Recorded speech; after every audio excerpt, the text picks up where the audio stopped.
warahmatullahi wabarakatuh.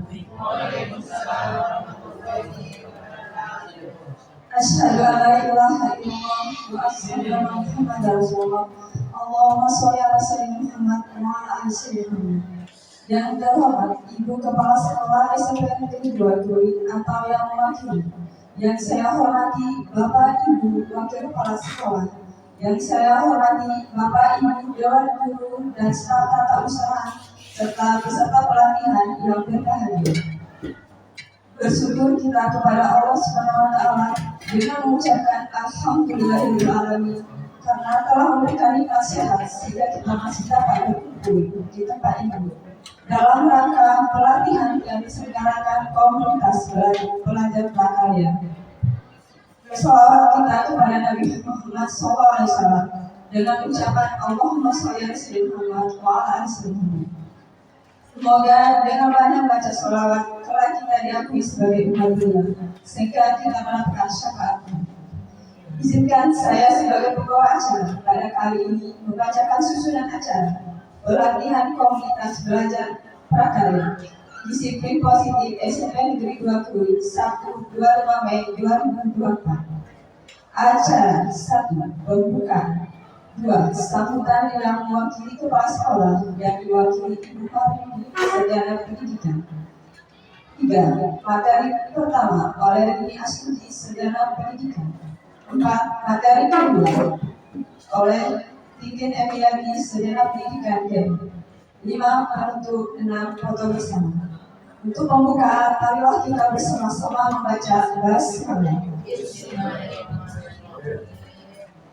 Sekarang kita lanjut ke acara yang kedua, yaitu sambutan yang mewakili kepala sekolah yang diwakili Ibu Parmi Sarjana Pendidikan kepada Ibu Isyarat.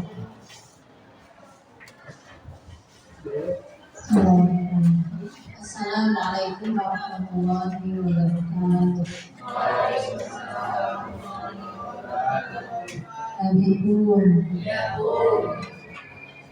kami hormati Bapak Ibu Dewan Guru, bagian peserta pelatihan yang saya hormati pemateri kita pada hari ini yang sudah yang menyiapkan untuk suksesnya acara hari ini.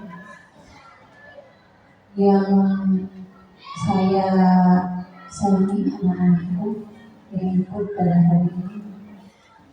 Semoga dengan hadirnya kita di sini menambah semangat belajar kita dan juga menambah ilmu pengetahuan bagi kita semua.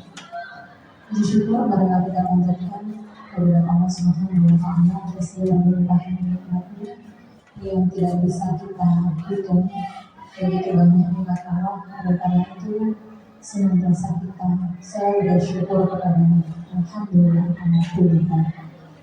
Salawat dan salam semoga senantiasa tercurah kepada Rasulullah hasanah kita Nabi Muhammad sallallahu alaihi wasallam beserta keluarganya, sahabatnya, dan semoga Allah kelak di yaumul hisab berkenan menjadikan kita anak soleh sehingga mendapatkan syafaat darinya. Amin ya Allah. Bapak Ibu yang saya hormati, terima kasih telah hadir di ruang ini oleh undangan dari MGMP Prakarya. Saya juga meminta maaf karena Ibu kepala sekolah tidak dapat hadir. Saat ini beliau masih berada di luar kota, ada keperluan sehingga saya mewakili. Nah, kalau yang mewakili itu tidak ada perwakilan kami, jadi saya mewakili beliau mengucapkan apresiasi yang sebesar-besarnya kepada komunitas belajar prakarya yang telah melaksanakan pelatihan disiplin positif siswa. Semoga dengan pelatihan ini kita sebagai insan pendidikan dan juga anak-anakku sebagai peserta didik dapat melaksanakan apa-apa yang nanti dijelaskan oleh kedua pemateri kita. Mudah-mudahan ini menjadi awal bagi sekolah kita untuk lebih baik lagi. Saya juga memotivasi diri saya sendiri dan juga dari guru untuk terus semangat belajar karena masih ada kesempatan yang dilewatkan apapun itu ya, mau guru penggerak, mau latihan-latihan apapun yang sifatnya menambah ilmu dan positif bagi kita bermanfaat, silakan diikuti dengan penuh semangat dan pasti setiap yang kita lakukan ada hasil yang akan kita peroleh. Yang terakhir saya mohon maaf apabila kata-kata saya yang kurang berkenan dalam pun mungkin ini yang dapat saya sampaikan. Kurang lebihnya saya mohon untuk dimaafkan dan dimaafkan. Assalamualaikum warahmatullahi wabarakatuh.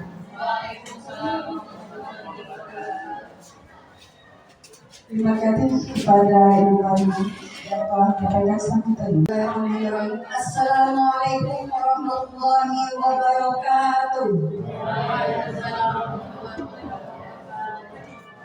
Yang terhormat Ibu Kepala SMP Negeri 2 Koi yang mungkin berhalangan hadir di tengah-tengah kita, tetapi di sini diwakilkan oleh Ibu Marioni SPD.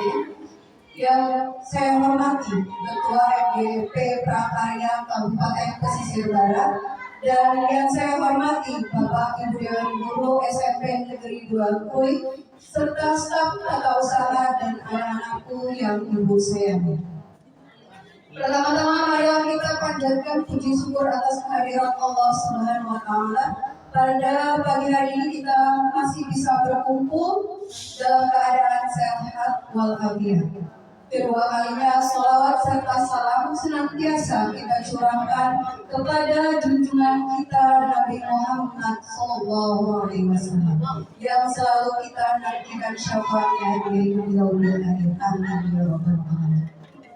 Bapak Ibu Dewan Guru yang saya banggakan, izinkan saya untuk mempresentasikan atau berbagi praktik baik terkait materi yang sudah kami terima beberapa bulan terakhir. Di sini saya akan mengimbaskan materi penyebaran pemahaman dan penerapan pengalaman budaya positif. Sebelumnya di sini Rini izin Bapak Ibu, bukan berarti Rini lebih pintar dibanding Bapak Ibu. Mungkin di sini Bapak sudah banyak ilmunya, Ibu-ibu juga sudah banyak ilmunya. Tetapi di sini Rini hanya untuk berbagi pengalaman terkait materi yang sudah kami terima beberapa bulan terakhir. Jadi seandainya misalnya ada salah kata, salah ucapan, mohon dimaklumi karena kami berdua masih bersifat belajar Bapak Ibu ya, dan mohon dukungannya. Oke, sebelumnya kita langsung saja ke materi yaitu budaya positif. Sebelumnya, Ibu Rosi sebelum yang pertama. Sebelumnya, lanjut Bu Rosi.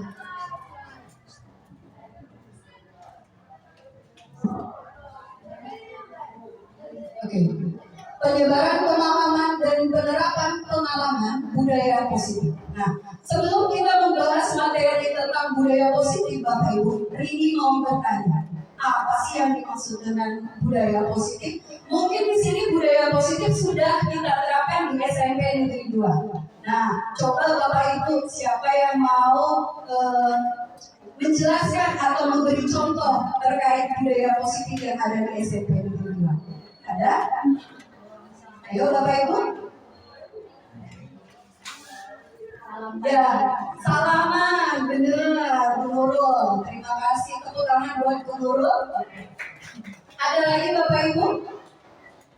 Ya, tadi salaman kata Ibu Nurul. Semua yang sudah kita lakukan di SMP Negeri 2 itu sudah masuk ke dalam budaya positif. Senyum, sapa, salam, semua yang kita lakukan itu termasuk ke dalam budaya positif. Untuk lebih jauh terkait materi budaya positif, kita kupas ya. Kita lanjut Bu Rosi.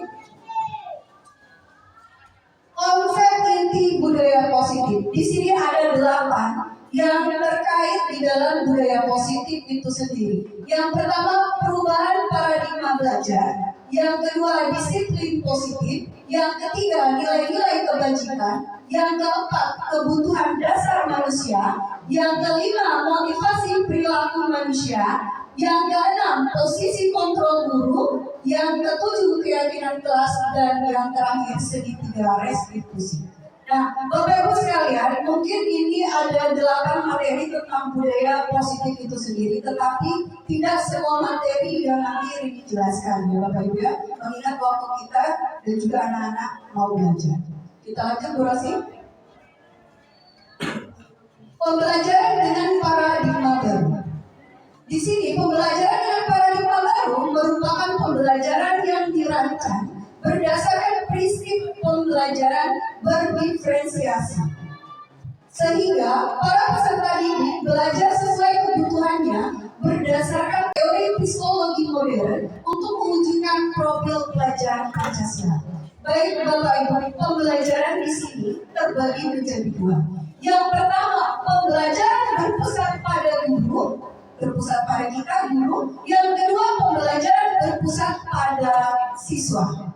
Oke, Bapak Ibu dan Guru, masih semangat? Masih semangat?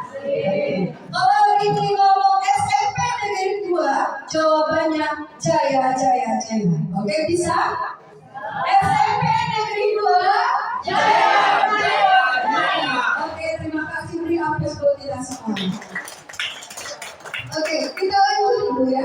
Yang pertama tadi adalah pembelajaran berpusat kepada guru. Yang kedua, pembelajaran berpusat pada siswa. Nah, yang jadi pertanyaan nih Bapak Ibu dan Guru. Sekarang coba kita ingat kembali. Selama ini kita memberi pembelajaran terhadap siswa kita, apakah berpusat pada guru? Apakah berpusat pada siswa? Ayo, siapa yang menjawab? Pada guru, Bu Leni pada guru. Ada lagi ya Bu Leni pada siswa. Oke, beri aplaus untuk keduanya. Ya, tidak ada yang salah. Tetapi Bapak Ibu Dewan Guru ya, alangkah lebih baiknya. Sekarang kita sudah generasi milenial, ya, tidak seperti KTSP sebelumnya yang semuanya guru. Sehingga pada saat guru menjelaskan, anaknya di belakang ngapain? Main, enggak. Tidak fokus untuk memperhatikan guru tersebut. Jadi sekarang kita lebih baik fokus ke berpusat pada siswa. Ya, karena kenapa? Kalau kita pembelajaran berpusat pada siswa, sehingga nanti siswa kita bisa mengeksplorasi dirinya sendiri, ya, bisa meningkatkan atau bisa melatih kepercayaan dirinya sendiri, Bapak Ibu. Jadi alangkah lebih baiknya berpusat pada siswa. Oke, kita lanjut. Oke, sebelum kita lanjut ke sini, sebelumnya berpusat pada siswa itu tujuannya apa? Untuk mewujudkan profil pelajar Pancasila. Di SMP Negeri 2, alhamdulillah kita sudah menerapkan belajar terkait profil pelajar Pancasila. Ada berapa dimensi kemarin? Ada 7? Ada berapa? Ada 6. Ya benar Bu Rosi, salah satunya gotong royong, apa lagi? Kreativitas, beriman. Iya, terus apa lagi? Mandiri. Apalagi bernalar, kritis. Ya, kreatif. Nah, itu merupakan dimensi-dimensi profil pelajar Pancasila. Harapannya kita sebagai guru yang milenial bisa menerapkan profil pelajar Pancasila itu sendiri di sekolah kita. Oke, selanjutnya miskonsepsi tentang teori kontrol. Miskonsepsi Bapak Ibu. Berarti di sini ada sedikit kesalahan ya. Di mana misalnya ini ada gambar, misalnya ilustrasinya gini. Seorang guru, kalau ada anak bermasalah, kita selalu menjadi peran utama. Di mana misal ilustrasinya guru mengontrol murid, selalu kita kontrol anak tersebut. Terus di sini semua perbuatan positif, efektif dan bermanfaat. Terus bahwa kritik membuat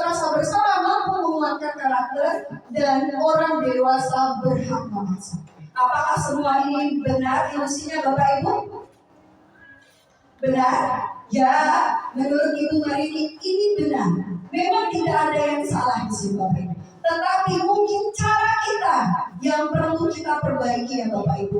Sebenarnya kita guru mengontrol murid, kalau misalnya murid ada salah, memaksa, bahkan menghukum, sebenarnya kurang baik Bapak Ibu ya. Karena apa? Sekontrol apapun kita hari ini, kamu gak menjadi tugas. Awas ya kalau misalnya minggu depan tidak melaksanakan tugas kembali, kamu gak bakal Ibu naikkan. Apakah efektif? Dan apakah saat kita sudah ngejudge mengontrol anak tersebut dengan bahasa verbal kita, apakah anak tersebut akan berubah secara drastis? Bagaimana? Berubah? Teori psikologi modern untuk mewujudkan profil pelajaran Pancasila. Baik Bapak Ibu, pembelajaran di sini terbagi menjadi dua. Yang pertama, pembelajaran berpusat pada guru, berpusat pada kita guru. Yang kedua, pembelajaran berpusat pada siswa. Oke, Bapak Ibu dan guru masih semangat? Masih semangat? Kalau ini ngomong SMP Negeri 2, jawabannya jaya jaya jaya. Oke, bisa? SMP Negeri 2, jaya jaya jaya. Oke, terima kasih, beri aplaus buat kita semua. Oke, kita lanjut dulu ya. Yang pertama tadi adalah pembelajaran berpusat kepada guru. Yang kedua, pembelajaran berpusat pada siswa. Nah, yang jadi pertanyaan nih Bapak Ibu dan Guru. Sekarang coba kita ingat kembali. Selama ini kita memberi pembelajaran terhadap siswa kita, apakah berpusat pada guru? Apakah berpusat pada siswa? Ayo, siapa yang menjawab? Pada guru, mulai ini pada guru. Ada lagi ya, berhenti. Pada siswa, oke, beri aplaus untuk keduanya. Ya, tidak ada yang salah. Tetapi Bapak Ibu Dewan Guru ya, alangkah lebih baiknya. Sekarang kita sudah generasi milenial, ya, tidak seperti KTSP sebelumnya yang semuanya guru. Sehingga pada saat guru menjelaskan, anaknya di belakang ngapain? Main, enggak. Tidak fokus untuk memperhatikan guru tersebut. Jadi sekarang kita lebih baik fokus ke berpusat pada siswa. Ya, karena kenapa?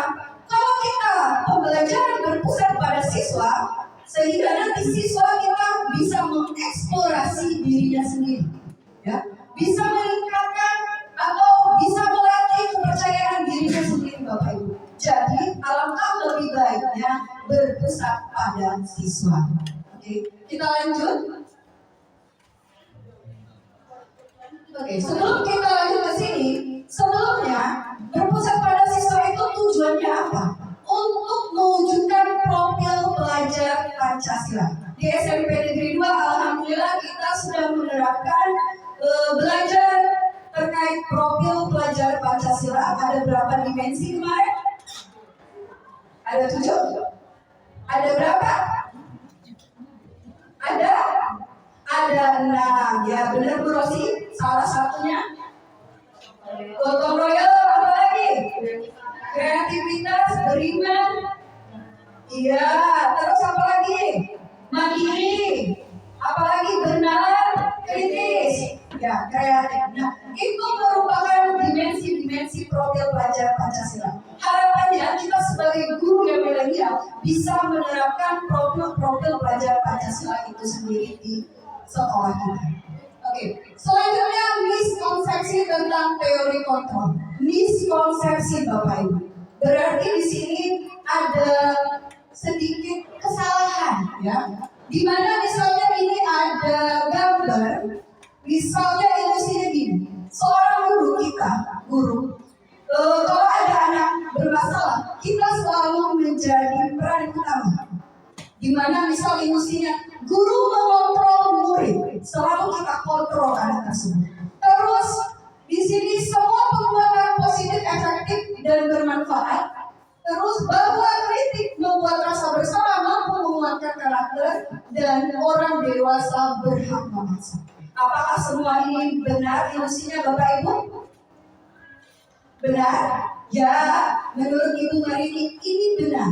Memang tidak ada yang salah di sini Bapak Ibu. Tetapi mungkin cara kita yang perlu kita perbaiki ya Bapak Ibu. Sebenarnya kita guru mengontrol murid, kalau misalnya murid ada salah, memaksa, bahkan menghukum, sebenarnya kurang baik Bapak Ibu ya. Karena apa? Sekontrol apapun kita hari ini, kamu gak menjadi tugas. Awas ya kalau misalnya minggu depan tidak melaksanakan tugas kembali, kamu gak bakal Ibu naikkan. Apakah efektif? Dan apakah saat kita sudah ngejudge mengontrol anak tersebut dengan bahasa verbal kita, apakah anak tersebut akan berubah secara drastis? Bagaimana? Berubah? Belum tentu. Maka dari itu karena belum tentu, semua ini kita tidak bisa merubah. Karena apa? Kembali ke unsur intrinsik diri anak tersebut Bapak Ibu. Dimanapun kita memegang pasir itu, ya, suatu waktu kalau terhempas oleh angin bakalan jatuh juga. Jadi kembali lagi, diri anak tersebut kita wajib untuk menuntun, bukan menuntut. Kita sebagai guru wajib menuntut anak didik kita, bukan menuntut Bapak. Mungkin selama ini kita kebanyakan menuntut anak kita. Kamu harus ini, kamu harus itu, gak boleh ini, gak boleh itu.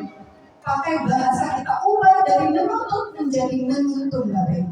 Karena apa? Kita tuntun anak kita yang tadinya belum bisa membaca. Bagaimana caranya dia bisa mengenal huruf sampai dia bisa membaca dan bercerita Bapak. Itulah kita guru di Kubus dan di Tiru. Baik, berhasil kita lanjut. Mengubah paradigma stimulus respon ke pendekatan teori kontrol. Misalnya ada stimulus seperti ini Bapak Ibu ya. Realitas atau kebutuhan kita itu sama. Padahal di dalam teori ternyata selama ini kita salah.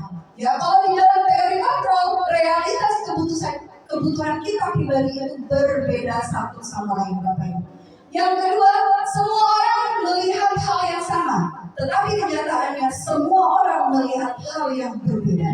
Yang ketiga, kita mencoba mengubah orang agar berpandangan sama dengan kita. Tetapi kenyataannya apa? Kita berusaha memahami pandangan orang lain tentang dunia.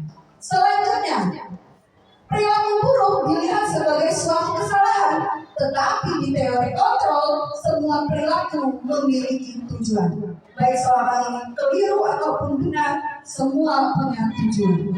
Orang lain bisa mengontrol saya, ternyata di dalam teori hanya Anda sendiri yang bisa mengontrol diri Anda. Saya bisa mengontrol orang lain, tetapi di dalam teori Anda tidak bisa mengontrol orang lain.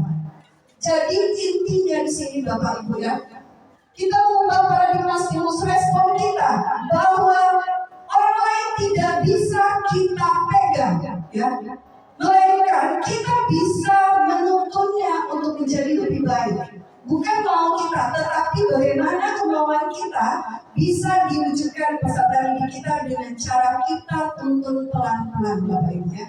Kita lanjut di kurasi. Nilai-nilai kebajikan. Oke, di sini kita melihat dengan saksama nilai-nilai kebajikan apa saja sih yang ada secara universal.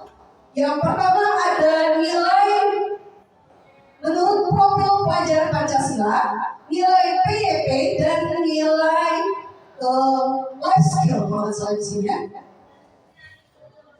Yang pertama di sini untuk profil pelajar Pancasila, ya ini udah kita ketahui ada 6 dimensi, tidak perlu lagi saya sebutkan, kita sudah tahu semua Bapak Ibu. Yang kedua ada nilai PYP, misalnya rasa hormat, mandiri, menghargai, antusias. Ini contoh dari yang termasuk nilai PYP. Dan untuk life skill dapat dipercaya, lurus hati, mendengarkan yang aktif, tidak merendahkan orang lain. Nah ini contoh-contoh dari nilai-nilai kebajikan yang harus ada dan kita tanamkan pada diri kita sendiri Bapak Ibu. Baik, selanjutnya belum tentu. Maka dari itu karena belum tentu, semua ini kita tidak bisa merubah. Karena apa? Kembali ke unsur intrinsik diri diri anak tersebut, Bapak Ibu. Dimanapun kita memegang pasir itu, ya, suatu waktu kalau terhempas oleh angin bakaran jatuh juga. Jadi kembali lagi, diri anak tersebut kita wajib untuk menuntun, bukan menuntut.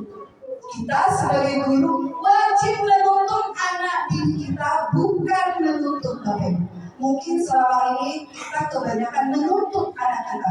Kamu harus ini, kamu harus itu, gak boleh ini, gak boleh itu. Pakai bahasa kita ubah dari menuntut menjadi menuntun, Bapak Ibu. Karena apa? Kita tuntun anak kita yang tadinya belum bisa membaca. Bagaimana caranya dia bisa mengenal huruf sampai dia bisa membaca dan bercerita, Bapak Ibu. Itulah kita guru dikukus dan ditiru. Baik, berhasil kita lanjut. Mengubah paradigma stimulus respon ke pendekatan teori kontrol. Misalnya ada stimulus seperti ini, Bapak Ibu, ya. Realitas atau kebutuhan kita itu sama, padahal di dalam teori ternyata selama ini kita salah. Ya, kalau di dalam teori kontrol, realitas kebutuhan kita pribadi itu berbeda satu sama lain, Bapak Ibu. Yang kedua, semua orang melihat hal yang sama, tetapi kenyataannya semua orang melihat hal yang berbeda. Yang ketiga, kita mencoba mengubah orang agar berpandangan sama dengan kita. Tetapi kenyataannya apa? Kita berusaha memahami pandangan orang lain tentang dunia. Selanjutnya, perilaku buruk dilihat sebagai suatu kesalahan, tetapi di teori kontrol, semua perilaku memiliki tujuan. Baik selama ini keliru ataupun benar, semua punya tujuan. Orang lain bisa mengontrol saya, ternyata di dalam teori hanya Anda sendiri yang bisa mengontrol diri Anda. Saya bisa mengontrol orang lain, tetapi di dalam teori Anda tidak bisa mengontrol orang lain.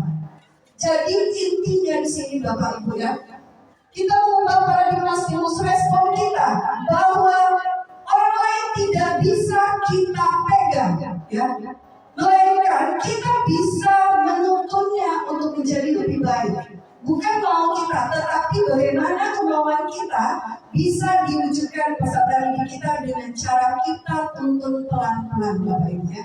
Kita lanjut di kurasi. Nilai-nilai kebajikan. Oke, di sini kita melihat dengan saksama nilai-nilai kebajikan apa saja sih yang ada secara universal. Yang pertama ada nilai menurut profil pelajar Pancasila, nilai PYP dan nilai life skill kalau di sini, ya. Yang pertama di sini untuk profil pelajar Pancasila, ya ini udah kita ketahui ada 6 dimensi, tidak perlu lagi saya sebutkan, kita sudah tahu semua Bapak Ibu. Yang kedua ada nilai PYP, misalnya rasa hormat, mandiri, menghargai, antusias. Ini contoh dari yang termasuk nilai PYP. Dan untuk life skill dapat dipercaya, lurus hati, mendengarkan yang aktif, tidak merendahkan orang lain. Nah, ini contoh-contoh dari nilai-nilai kebajikan yang harus ada dan kita tanamkan pada diri kita sendiri, Bapak Ibu. Baik, selanjutnya ini 5 contoh posisi kontrol guru, ya Bapak Ibu.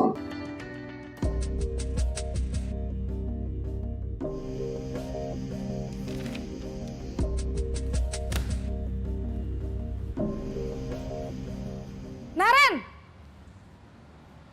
sini kamu. Selamat pagi, Bu. Selalu terlambat. Kamu deh, pasti terlambat. Maaf, Bu. Saya... Apa? Apa coba? Alasan kamu apa lagi? Kapan sih kamu tidak terlambat? Malas sekali ya kamu jadi anak. Saya... Dasar pemalas. Gak kapok-kapok sih kamu. Sudah berapa kali terlambat? Sana, kamu keliling lapangan basket 2 kali. Kenapa saya harus keliling lapangan basket, Bu? Kenapa? Kamu mau lawan ibu? Berani-beraninya jawab. Sudah terlambat, masih berani jawab pula. Sekarang keliling lapangan basket 5 kali sekalian, biar kapok. Cepat, pergi sana ke lapangan basket.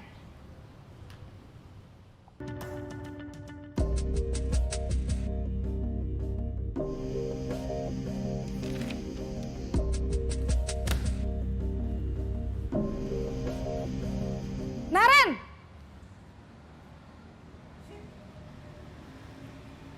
Selamat pagi, Bu. Naren. Kamu kenapa terlambat lagi, Nak? Ya Tuhan, Naren. Kamu senang ya bikin ibu susah ya? Kalau kamu terlambat lagi, nanti ibu yang ditegur bapak kepala sekolah, Nak. Disangka ibu tidak bisa membina kamu. Duh, gimana ini? Maaf, Bu. Duh, Gusti Naren. Kamu suka ya kalau ibu ditegur bapak kepala sekolah? Terus, sekarang ibu harus tulis apa ini di buku absen? Ini kamu sudah sering terlambat loh.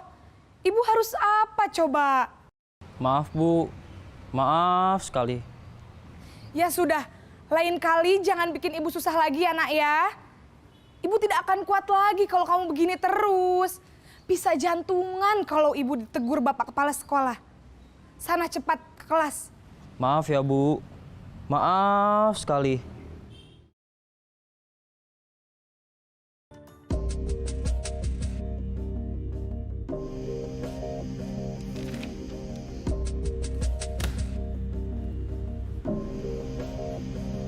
Naren!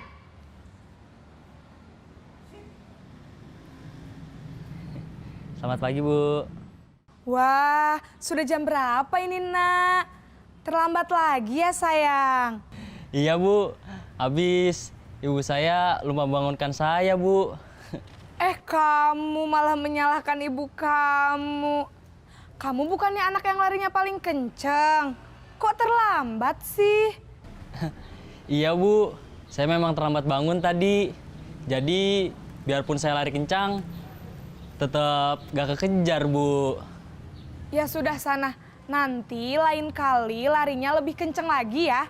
Biar gak terlambat lagi. Bikin seneng ibu, demi ibu. Bisa kan? Bisa lah, Bu. Ya sudah sana masuk kelas. Ibu beresin urusan absen kamu. Kamu ini ada-ada saja.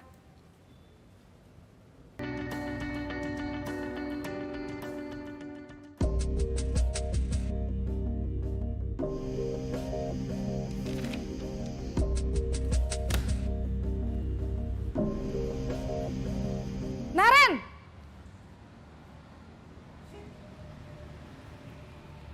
Selamat pagi, Bu. Naren, apa peraturan sekolah kita tentang jam berapa kita harus masuk sekolah, Nak? Kita harus di sekolah jam 7, Bu. Iya, betul. Sekarang sudah jam 7.20. Naren sudah tahu konsekuensinya jika terlambat hadir. Paham, Bu. Saya harus tinggal kelas pas jam istirahat selama 20 menit. Iya, benar. Konsekuensinya demikian. Jadi nanti jam 9.30 pas istirahat, kamu harus tinggal di kelas, kerjakan tugas tambahan untuk ketertinggalan kamu, ya? Baik, Bu.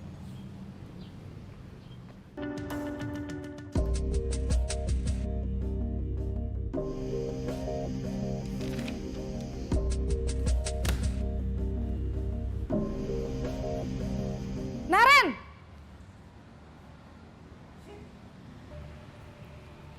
Selamat pagi, Bu. Selamat pagi, Naren. Maaf, Bu. Saya terlambat. Iya, sekolah masuknya jam 7, sekarang sudah jam 7.20. Jadi sekarang bagaimana ini, Naren? Maaf, Bu. Saya lupa setel alarm saya semalam. Baiklah, menurut kamu, keyakinan sekolah yang mana yang perlu kamu tingkatkan? Menghargai diri sendiri dan orang lain mungkin ya, Bu. Setuju. Jadi, apakah Naren meyakini prinsip saling menghormati tersebut? Iya, Bu. Saya meyakininya. Apakah Naren bersedia memperbaiki masalah keterlambatan ini? Bersedia, Bu. Bagaimana kamu akan perbaiki masalah keterlambatan ini? Saya akan coba untuk tidak lupa menyetel alarm saya, Bu. Baik, kalau Naren lupa menyetel alarm di rumah, Ada orang yang kira-kira bisa bantu mengingatkan tidak? Ada Bu, kakak saya, Kak Ema. Ada lagi selain Kak Ema? Selain Kak Ema, ada ibu saya. Baik, jadi yang mengingatkan Naren adalah Kak Ema dan ibu kamu ya? Kira-kira akan mulai setel alarm kapan nih Naren? Setelah pulang sekolah, akan segera saya lakukan. Baik, jadi Naren akan setel alarm untuk bangun besok pagi dan akan diingatkan oleh kakak dan ibunda Naren ya. Ada lagi yang mungkin perlu dilakukan Naren agar tidak terlambat bangun lagi? Tidak ada Bu. Baik Naren, terima kasih untuk kerjasama kamu. Sekarang kamu perlu kembali ke kelas untuk belajar. Baik Bu, terima kasih.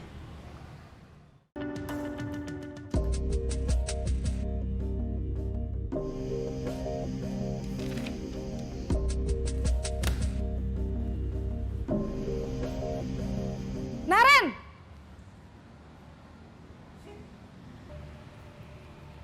Selamat pagi Bu. Selamat pagi Naren. Maaf Bu, saya terlambat. Iya, sekolah masuknya jam 7, sekarang sudah jam 7.20. Jadi sekarang bagaimana ini Naren? Maaf Bu, saya lupa setel alarm saya semalam. Baiklah, menurut kamu, keyakinan sekolah yang mana yang perlu kamu tingkatkan? Menghargai diri sendiri dan orang lain mungkin ya Bu. Setuju. Jadi, apakah Naren meyakini prinsip saling menghormati tersebut? Iya Bu, saya meyakininya. Apakah Naren bersedia memperbaiki masalah keterlambatan ini? Bersedia Bu. Bagaimana kamu akan perbaiki masalah keterlambatan ini? Saya akan coba untuk tidak lupa menyetel alarm saya Bu. Baik, kalau Naren lupa menyetel alarm di rumah, ada orang yang kira-kira bisa bantu mengingatkan tidak? Ada Bu, kakak saya, Kak Ema. Ada lagi selain Kak Ema? Selain Kak Ema, ada ibu saya. Baik, jadi yang mengingatkan Naren adalah Kak Ema dan ibu kamu ya? Kira-kira akan mulai setel alarm kapan nih Naren? Setelah pulang sekolah, akan segera saya lakukan. Baik, jadi Naren akan setel alarm untuk bangun besok pagi dan akan diingatkan oleh kakak dan ibunda Naren ya. Ada lagi yang mungkin perlu dilakukan Naren agar tidak terlambat bangun lagi? Tidak ada Bu. Baik Naren, terima kasih untuk kerjasama kamu. Sekarang kamu perlu kembali ke kelas untuk belajar. Baik Bu, terima kasih. Kontrol apakah aku? Ya, ini saya ada tebak-tebakan Bapak Ibu ya. Yang bisa menebaknya dari kelima posisi kontrol tadi dapat ya sebuah pena ya.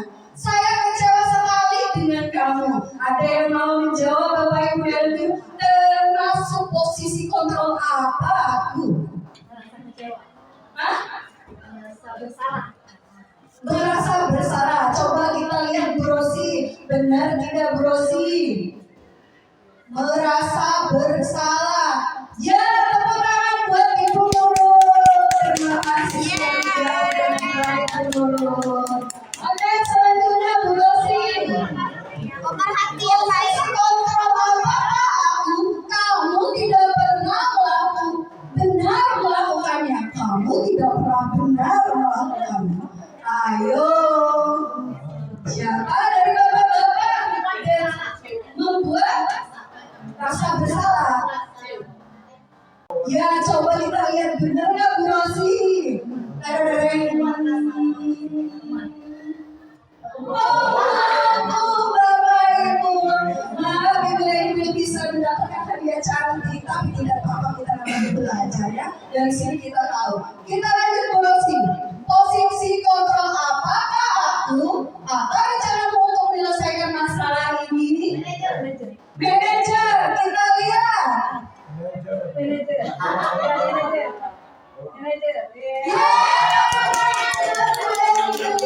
Terima kasih Bu Leni. Ada lagi Bu Rosi?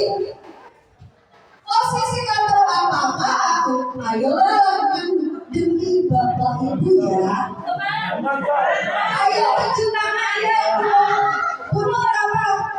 Teman. Benar nggak Bu Rosi? Terima kasih sudah menjawab dengan baik. Sepertinya ada satu lagi nih. Kita lihat apa pertanyaannya. Kamu tidak pernah mendapat nilai jika tidak mengerjakan tugas. Nah, terakhir. Bapak, ya, teman-teman, coba kita lihat.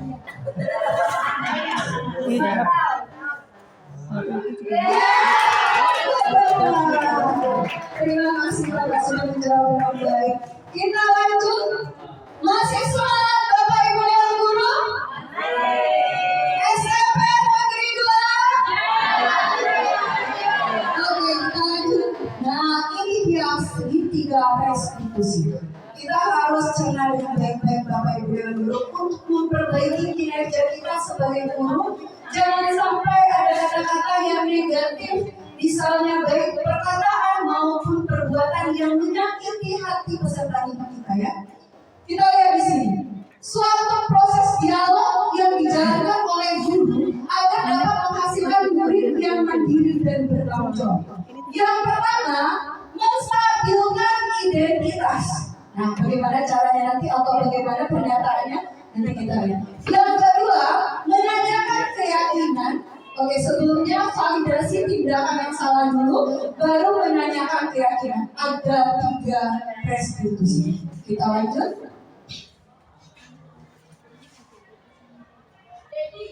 Ya, yang pertama menstabilkan identitas. Berdasarkan prinsip membuat kesalahan adalah bagian dari proses pembelajaran. Ingat Bapak Ibu, kita ingatkan kembali diri kita bahwa anak itu tidak ada yang nakal. Ya, tetapi kita ubah pola pikir kita bahwa anak itu lagi belajar. Namanya anak-anak. Makanya kita tadi ingat lagi, kewajiban kita menuntut, bukan menuntut. Apa Ibu? Bapak? Menuntut, bukan menuntut. Oke, ini ada pernyataan mengenai menstabilkan identitas. Berbuat salah itu wajar, nak. Terus tidak ada manusia yang sempurna. Ibu bapak juga pernah melakukan itu. Ibu bapak tidak mau mencari siapa yang salah, tetapi ibu bapak ingin mencari solusi dari permasalahan ini. Dan yang terakhir, kamu berhak merasa begitulah. Oke, kita lanjut. Yang kedua di sini ada validasi tindakan yang salah. Berdasarkan prinsip setiap perilaku berupaya memenuhi suatu kebutuhan tertentu. Ya, coba kita lihat benar nggak Bu Rosi? Ada yang Bapak Ibu, maaf Ibu Ibu bisa mendapatkan hadiah cantik, tapi tidak apa-apa, kita namanya belajar ya. Dari sini kita tahu. Kita lanjut Bu Rosi. Posisi kontrol apakah aku? Apa rencanamu untuk menyelesaikan masalah ini? Manajer, kita lihat.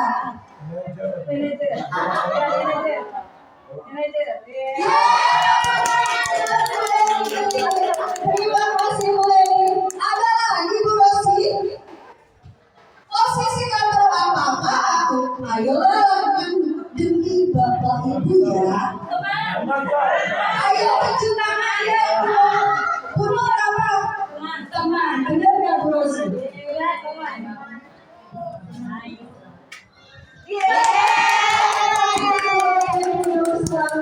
Terima kasih sudah menjawab dengan baik. Sepertinya ada satu lagi nih. Kita lihat apa pertanyaannya. Kamu tidak pernah mendapat nilai jika tidak mengerjakan tugas. Nah, terakhir. Bapak, ya, teman-teman, coba kita lihat.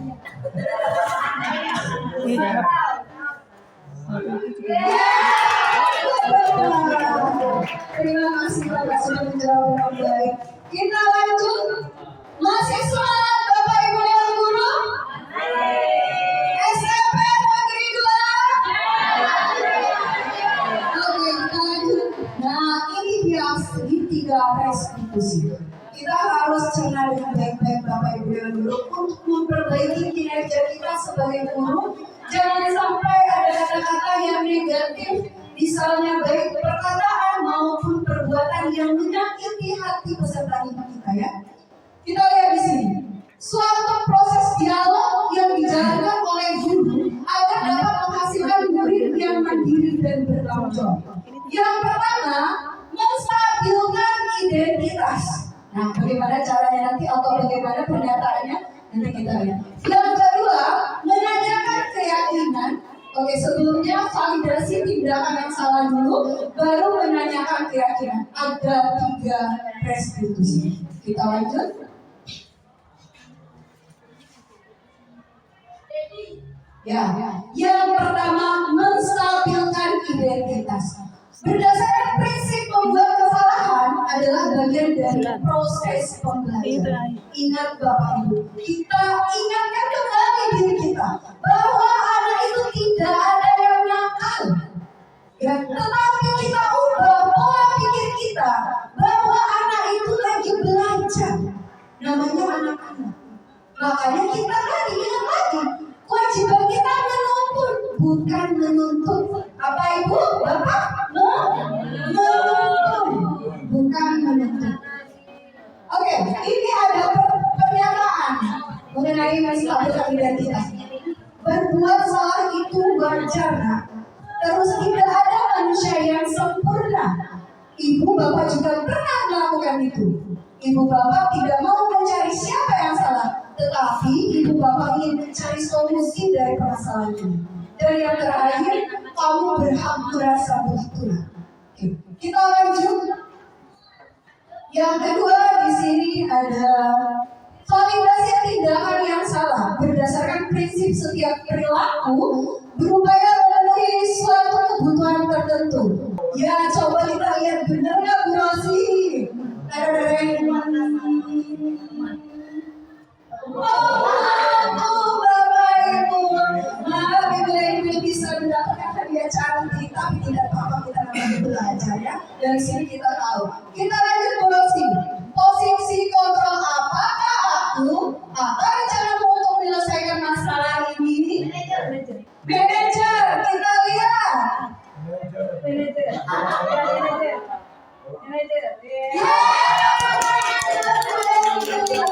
Terima kasih Bu Leni. Ada lagi Bu Rosi.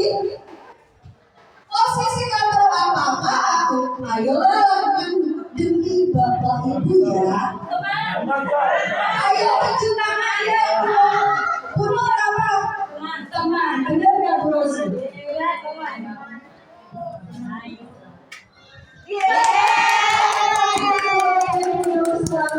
Terima kasih sudah menjawab dengan baik.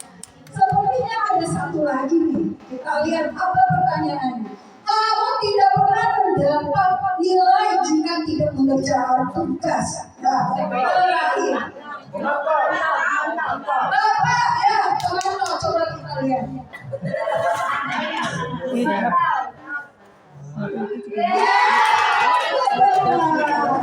Terima kasih Bapak sudah menjawab dengan baik. Kita lanjut. Masih semangat Bapak Ibu dan Guru? SMP Negeri 2? Oke, kita lanjut. Nah, ini dia segitiga restitusi. Kita harus cerna dengan baik-baik Bapak Ibu dan Guru untuk memperbaiki kinerja kita sebagai guru. Jangan sampai ada kata-kata yang negatif, misalnya baik perkataan maupun perbuatan yang menyakiti hati peserta didik kita ya. Kita lihat di sini, suatu proses dialog yang dijalankan oleh guru agar dapat menghasilkan murid yang mandiri dan bertanggung jawab. Yang pertama, menstabilkan identitas. Nah, bagaimana caranya nanti atau bagaimana pernyataannya nanti kita lihat. Yang kedua, menanyakan keyakinan. Oke, sebelumnya validasi tindakan yang salah dulu, baru menanyakan keyakinan. Ada 3 restitusi. Kita lanjut.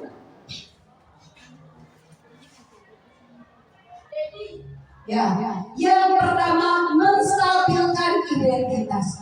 Berdasarkan prinsip membuat kesalahan adalah bagian dari proses pembelajaran. Ingat Bapak Ibu, kita ingatkan kembali diri kita bahwa anak itu tidak ada yang nakal. Ya, tetapi kita ubah pola pikir kita bahwa anak itu lagi belajar. Namanya anak-anak. Makanya kita tadi ingat lagi, kewajiban kita menuntut, bukan menuntut. Apa Ibu? Bapak? Menuntut, bukan menuntut. Oke, ini ada pernyataan mengenai masalah identitas. Berbuat salah itu wajar, nak. Terus tidak ada manusia yang sempurna. Ibu bapak juga pernah melakukan itu. Ibu bapak tidak mau mencari siapa yang salah, tetapi ibu bapak ingin mencari solusi dari permasalahan ini. Dan yang terakhir, kamu berhak merasa begitulah. Oke, kita lanjut. Yang kedua di sini ada validasi tindakan yang salah berdasarkan prinsip setiap perilaku berupaya memenuhi suatu kebutuhan tertentu. Ada pernyataan begini, kamu pasti punya alasan mengapa melakukan hal itu, padahal kamu bisa melakukan yang lebih buruk daripada ini. Yang ketiga, kamu patut bangga karena telah melindungi sesuatu yang penting buatmu. Yang keempat, kamu melakukannya karena mempertahankan sesuatu yang penting bagimu. Dan yang terakhir adalah menanyakan keyakinan. Setelah 2 tahap itu kita selesaikan, kita menanyakan keyakinan. Berdasarkan prinsip teori kontrol bahwa pada dasarnya kita termotivasi secara intrinsik. Tadi intrinsik itu apa Bapak Ibu? Dari dalam diri kita sendiri. Ada pernyataan begini, apa keyakinan kelas kita? Terus nilai-nilai apa yang telah disepakati bersama? Seperti apa gambaran sebuah kelas yang ideal menurut kamu? Kamu ingin menjadi orang yang seperti apa? Nah, itu adalah langkah-langkah segitiga restitusi dalam menyelesaikan sebuah permasalahan supaya tidak ada bahasa negatif lagi yang kita keluarkan sebagai seorang pendidik. Kita lanjut di sini. Nah, ini contoh segitiga restitusi yang baru beberapa hari saya buat untuk melengkapi tugas sebagai calon guru penggerak. Mungkin bisa diputar Bu Rosi, kita dengarkan bersama-sama modulnya. Ada pernyataan begini, kamu pasti punya alasan mengapa melakukan hal itu, padahal kamu bisa melakukan yang lebih buruk daripada ini. Yang ketiga, kamu patut bangga karena telah melindungi sesuatu yang penting buatmu. Yang keempat, kamu melakukannya karena mempertahankan sesuatu yang penting bagimu. Dan yang terakhir adalah menanyakan keyakinan. Setelah 2 tahap itu kita selesaikan, kita menanyakan keyakinan. Berdasarkan prinsip teori kontrol bahwa pada dasarnya kita termotivasi secara intrinsik. Tadi intrinsik itu apa Bapak Ibu? Dari dalam diri kita sendiri. Ada pernyataan begini, apa keyakinan kelas kita? Terus nilai-nilai apa yang telah disepakati bersama? Seperti apa gambaran sebuah kelas yang ideal menurut kamu? Kamu ingin menjadi orang yang seperti apa? Nah, itu adalah langkah-langkah segitiga restitusi dalam menyelesaikan sebuah permasalahan supaya tidak ada bahasa negatif lagi yang kita keluarkan sebagai seorang pendidik. Kita lanjut di sini. Nah, ini contoh segitiga restitusi yang baru beberapa hari saya buat untuk melengkapi tugas sebagai calon guru penggerak. Mungkin bisa diputar Bu Rosi, kita dengarkan bersama-sama modulnya. Pelita, Ibu dengar-dengar dari teman sekelasmu bahwasanya Pelita dari berangkat, benar kan? Iya Bu, abis Pelita kesel. Apa yang membuat Pelita kesel, Nak? Saya kesel Bu, karena Haidar selalu mencontek hasil pekerjaan saya. Bukan hanya PR, tapi juga sama juga. Oh, begitu. Ya wajar kalau misalnya Pelita marah, kesal. Jika Ibu juga berada di posisi Pelita, mungkin Ibu juga akan melakukan hal yang sama. Lalu, apa yang kamu lakukan terhadap Haidar, Nak? Saya marah-marah Bu, saya juga menghadapi dia dan tanpa sadar saya juga mengebrak meja. Oh, begitu. Pasti kamu melakukan itu karena ada alasan tersendiri, bukan? Ya lah Bu, masa saya diam saja? Saya sudah susah-susah mengerjakan pekerjaan saya. Masa dia seenaknya mencontek dan melihat pekerjaan saya begitu saja? Ya wajar kamu marah ya, karena kamu tidak rela pekerjaan kamu dicontek, Anak. Ibu juga sangat menghargai tindakan kamu yang tidak berbuat lebih buruk dari itu. Misalnya pada saat itu kamu bisa saja memukul atau mencubit, tetapi ibu berterima kasih karena kamu sebatas itu saja ya. Nah, sekarang kita sama-sama berpikir, tindakan kamu marah sampai menggebrak meja, apakah sudah sesuai dengan keyakinan kelas? Tidak. Menurut kamu keyakinan kelas apa yang kamu langgar, Nak? Saling menghormati antar teman. Oke, menurut Pelita, saling menghormati antar teman itu penting tidak? Penting, Bu. Baik, kalau menurut Pelita penting, jadi keyakinan kelas apa yang akan Pelita lakukan di saat Pelita marah, Nak? Harus lebih sabar lagi, Bu. Oke, sekarang Pelita bersedia untuk memperbaiki kesalahan ini? Bersedia. Oke, apa yang akan kamu lakukan untuk memperbaiki kesalahanmu? Saya harus bisa bersabar dan menahan amarah, dan jika ada teman yang mencontek, saya akan melaporkan pada guru mata pelajaran. Ya, tepat sekali ya Pelita. Jadi, Pelita juga harus tetap semangat ya. Dan kalau misalnya ada teman yang mencontek kembali, harus lapor ke guru mata pelajaran atau wali kelas. Oke, terima kasih ya Pelita ya. Oke, Pelita kembali ke kelas ya. Pelita, Ibu dengar-dengar dari teman sekelasmu bahwasanya Pelita dari berantem, benar kan? Iya, Bu. Abis Pelita kesel. Apa yang membuat Pelita kesal, Nak? Saya kesel, Bu, karena Haidar selalu mencontek hasil pekerjaan saya. Bukan hanya PR, tapi tugas yang lain juga. Oh, begitu. Ya wajar kalau misalnya Pelita marah, kesal. Jika Ibu juga berada di posisi Pelita, mungkin Ibu juga akan melakukan hal yang sama. Lalu, apa yang kamu lakukan terhadap Haidar, Nak? Saya marah-marah, Bu. Saya juga maki dia, dan tanpa sadar, saya juga mengebrak meja. Oh, begitu. Pasti kamu melakukan itu karena ada alasan tersendiri, bukan? Ya lah, Bu. Masa saya diam saja? Saya sudah susah-susah mengerjakan pekerjaan saya. Masa dia seenaknya mencontek dan melihat pekerjaan saya begitu saja? Ya wajar kamu marah ya, karena kamu tidak rela pekerjaan kamu dicontek, anak. Ibu juga sangat menghargai tindakan kamu yang tidak berbuat lebih buruk dari itu. Misalnya pada saat itu kamu bisa saja memukul atau mencubit, tetapi ibu berterima kasih karena kamu sebatas itu saja ya. Nah, sekarang kita sama-sama berpikir, tindakan kamu marah sampai menggebrak meja, apakah sudah sesuai dengan keyakinan kelas? Tidak. Menurut kamu keyakinan kelas apa yang kamu langgar, Nak? Saling menghormati antar teman. Oke, menurut Pelita, saling menghormati antar teman itu penting tidak? Penting. Baik, kalau menurut Pelita penting, jadi keyakinan kelas apa yang kamu lakukan di saat Pelita marah?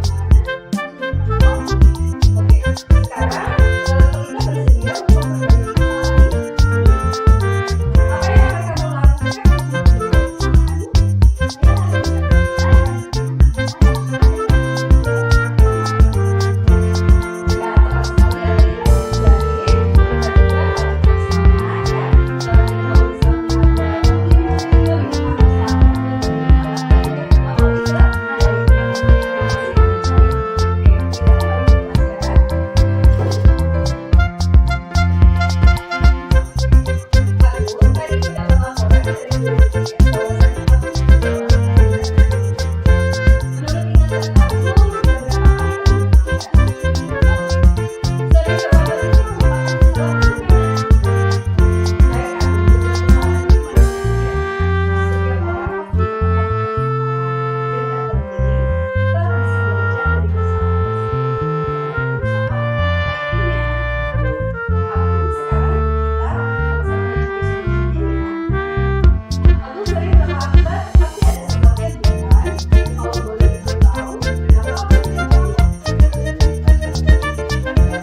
bagaimana perilaku teman seperti ini. Saya harus banyak belajar bersabar dan dapat menghormati teman. Selamat siang, nama saya Nyoman Dharma Yuda dari kelas Nasution. Terima kasih Ibu Rini, saya senang sekali telah diajak berdiskusi untuk menemukan solusi dari permasalahan yang saya hadapi.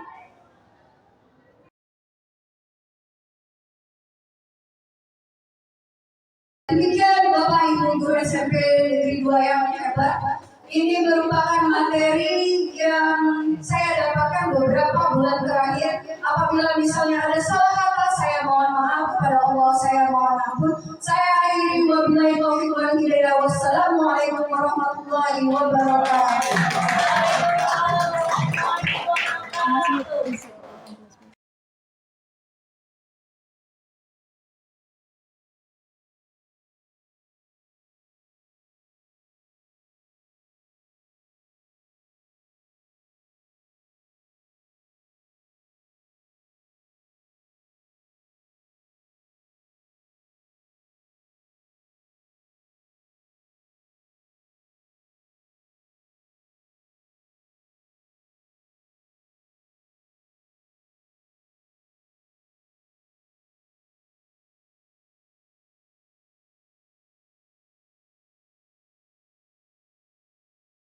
Anak-anak, hari ini kita akan membuat kesepakatan kelas ya. Oke, udah siap semua?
Ngomongin Pajero.